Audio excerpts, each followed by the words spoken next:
Today we're going to update the firmware from iPrint&Scan on your Brother MFCL8900CDW. Locate Brother iPrint&Scan on your mobile device and open it. If a firmware update is available for your machine, you'll receive a notification. You may also see a star icon next to machine settings. On your mobile device, press the Firmware Update banner. Then press Update. A Brother webpage for your machine will open. Enter your machine's default password to log in. Press Check for new firmware. Press Update. Do not power down your machine during the update process.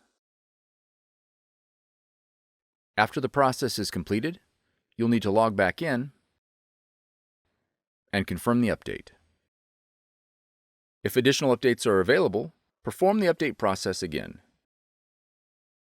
For more tutorials, FAQs, and videos, visit us at www.brother-usa.com. If you found this video helpful, be sure to subscribe. Thank you for choosing Brother.